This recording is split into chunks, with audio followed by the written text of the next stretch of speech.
আপনি একটু আল্লাহর কাছে দোয়া করেন, মিশরের জমিনে কোনো বৃষ্টি নাই, আপনি একটু আল্লাহর কাছে দোয়া করেন যেন মিশরের জমিনে বৃষ্টি হয়।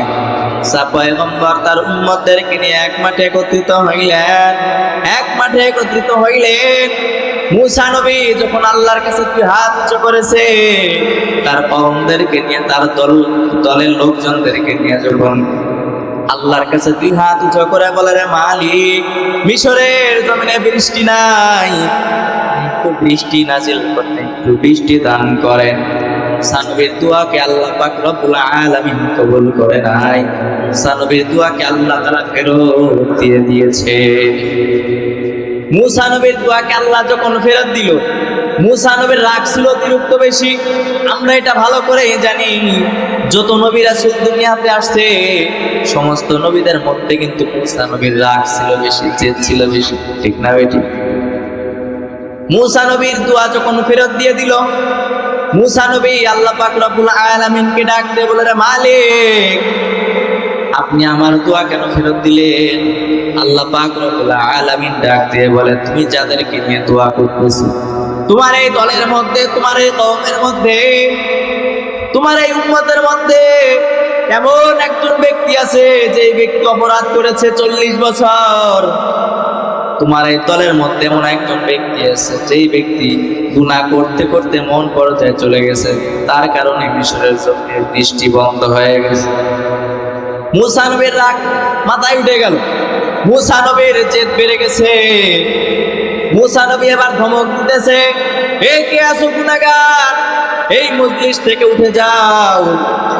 গুনাহগার এবার টের পেয়ে গেছে, হাই রে, এতদিন আমি অপরাধ করলাম, পৃথিবীর কেউ দেখে নাই, কেউ শুনে নাই। আমার আপন স্ত্রী, যে স্ত্রীকে নিয়ে আমি রাতের বেলায় ঘুমাই, আমার গোপন সময়টুকু আমার স্ত্রীর সাথে কাটাই, আমার স্ত্রীও জানে না। আজকে এত মানুষের মধ্যে আমার নামটা প্রচার হয়ে যাইতেছে। ওই গুনাহগার ব্যক্তি মনের মধ্যে খুব টেনশন, ভয়ে খুব আক্রান্ত হয়ে গেছে। মুসা নবী বারে বারে ধমক দেয়, হে গুনাহগার, এই মজলিস থেকে ওঠো, এই গুনাহগার মজলিস থেকে বের হয়ে যাও, তাড়াতাড়ি দূর হয়ে যাও।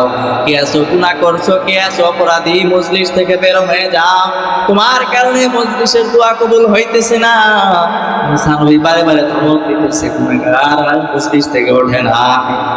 গুনাহগার মজলিসের মধ্যে বসে আছে, কেমন যেন ভয়ে অন্তরটা নরম হয়ে গেছে। গুনাহগার ব্যক্তি এবার তার মনের মধ্যে এমন একটা প্ল্যান চলে আসছে, আইরে, আমি যদি এবার এই মজলিস থেকে উঠে যাই, মানুষ আমাকে চিনে ফেলবে, আমি অমুক এলাকার মাতুব্বর, আমি অমুক এলাকার সন্তান, আমি অমুকের ছেলে, ঠিক না ভাই? ঠিক। ওই গুনাহগার ব্যক্তি মজলিস থেকে ওঠে নাই, এমন একটা প্ল্যান করলো, আইরে, আল্লাহর মতো দয়াময় কেউ নাই, আমার আল্লাহর মতো দয়াময় কেউ নাই। বান্দার যত গুনাহ করুক, আল্লাহর কাছে যদি এক ফোঁটা চোখের পানি ফেলাই, বান্দার চোখের পানি আল্লাহর কাছে খুব দামি। বান্দা এইসব মনের মধ্যে কল্পনা করে মনটা নরম করে দিয়ে বান্দা যখন তাওবা করেছে, এমন পর্যায়ে চলে গেছে বান্দার তাওবা আল্লাহর কাছে কবুল হয়েছে। ওই গুনাহগার ব্যক্তি দুই হাত উঁচু করে আল্লাহর কাছে দোয়া করেছে, মালিক, এতদিন গুনাহ করেছি, পৃথিবীর কেউ দেখে নাই, কেউ শুনে নাই। ও আল্লাহ, আপনি দেখছেন, আপনি শুনছেন, আপনি যেহেতু কাউকে জানান নাই, আপনি কাউকে বলেন নাই। ও আল্লাহ, আমি আর জীবনে অপরাধ করব না, আপনি আমার পিছনের সমস্ত গুনাহ মাফ করে দেন। ওই গুনাহগারের চোখের পানি নাকে ডগার আসার আগেই আল্লাহ পাক রব্বুল আলামিন তার তাওবা কবুল করেছে। হঠাৎ করে মিশরের জমিনে কালো আকারে মেঘ হয়ে গেছে। মুসা নবী তাকায় দেখে, আইরে, অপরাধী ব্যক্তি, গুনাহগার ব্যক্তি মজলিস থেকে ওঠে না, কেমন যেন আকাশে মেঘ হয়ে গেল। কিছুক্ষণের মধ্যে ওই কালো মেঘ থেকে বৃষ্টি নাজিল হওয়া শুরু হয়ে গেছে। মুসা নবী আল্লাহ পাক রব্বুল আলামিনকে জিজ্ঞাসা করে, মুসা পয়গম্বর, অপরাধী ব্যক্তি, গুনাহগার ব্যক্তি মজলিস থেকে উঠলো না, আপনি কেন মিশরের জমিনে বৃষ্টি দিলেন? আল্লাহ পাক রব্বুল আলামিন ডাক দিয়ে বলে, পয়গম্বর আমি আল্লাহ যার কারণে বৃষ্টি বন্ধ করেছিলাম, আমি আল্লাহ তার কারণে ঈশ্বরের জমিনে বৃষ্টি দিলাম। আল্লাহর মতো দয়াময় আর কেউ নাই, আল্লাহর মতো দয়াময় কেউ নাই, কেউ নাই।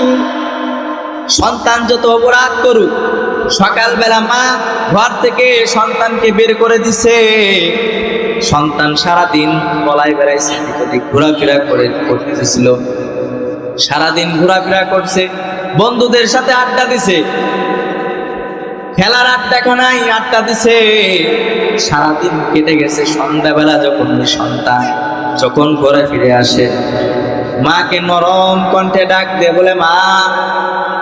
মার অন্তরে তারপরও জিদ থাকে, সন্তানকে ঘর থেকে বের করে দিছি, তারপরে সন্তান ঘরে চলে আসছে, আবার তাবড় দেয়।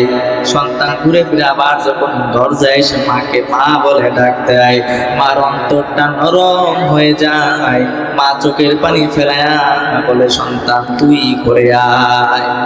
সন্তান যত অপরাধ করুক, মা বাবা সন্তানকে কখনো ফেলে দেয় না। ওই সন্তান অপরাধ করছে, সকালবেলা ঘর থেকে বের করে দিচ্ছে, সন্ধ্যাবেলা মা বাবা তালাশ করে। এই মা বাবার থেকে কি আমার আল্লাহ তাআলা দয়া কম? আমার আল্লাহ তো দয়া বেশি। বান্দা তুমি যত গুনাহ করো, একবার যদি মনটা নরম করে আল্লাহর কাছে তওবা করো, আমার আল্লাহর মতো দয়াময় আর কেউ নাই।